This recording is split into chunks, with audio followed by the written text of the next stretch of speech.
Hey everyone, welcome back. Aquaman here.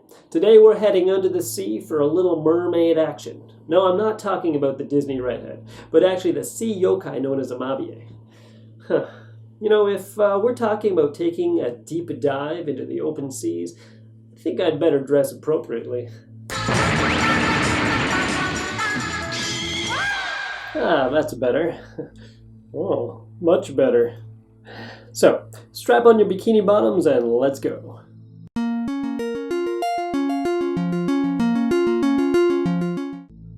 Now make no mistake about it, Amabie are similar to merpeople, but they're not your seashell-boobed babes. No, these yokai are very strange creatures indeed. Unlike most yokai, we can actually pinpoint the apparent first story of the Amabie sighting. Taking place in May of 1846, a strange glowing red light kept appearing in the waters of Kumamoto Prefecture in the southern area of Japan. After concerns from the locals, an official went to investigate the phenomenon one night. That's when he spotted something bizarre out in the sea.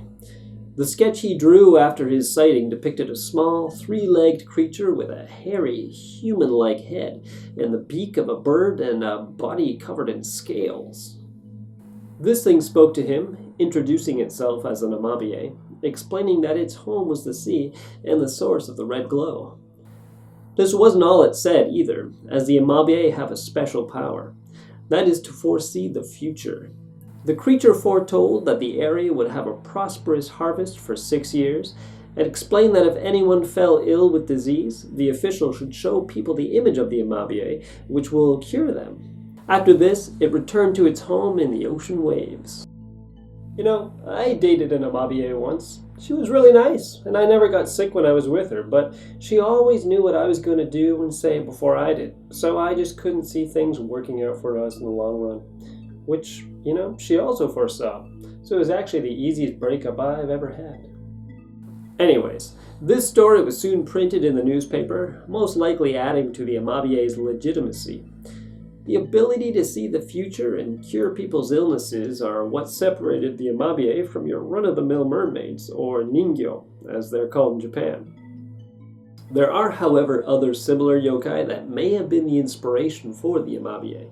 The similarly named Amabiko, for example, has pretty much the same healing and fortune-telling powers. It also has multiple legs and a similar body, as well as most of its stories coming from Kumamoto too. One sighting was of the Amabiko no Mikoto, which instead of being from the sea, was spotted in a rice field in Niigata in 1875, according to one newspaper report. This one apparently serves the Shinto gods, and has 4 legs instead of 3. There's another Amabiko that was tracked down somewhere in the forests of Kumamoto. This one was found when locals heard wild ape sounds in the night. After it was found by a man named Shibata Hikozaemon, it was reported and printed in the local paper in 1876.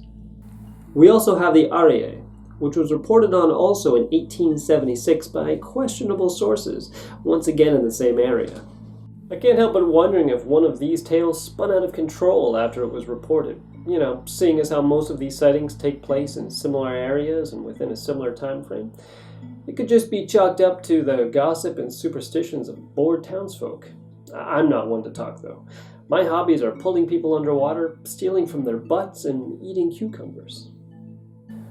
Anyways, that's about it for the Amabie, so keep an eye out next time you visit the sea.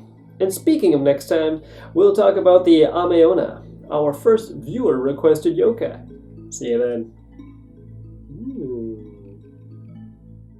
Hey, thanks for watching. If you have a yokai you'd like to see me cover, please let me know in a comment below, and I'll add it to the list. Otherwise, see you next time.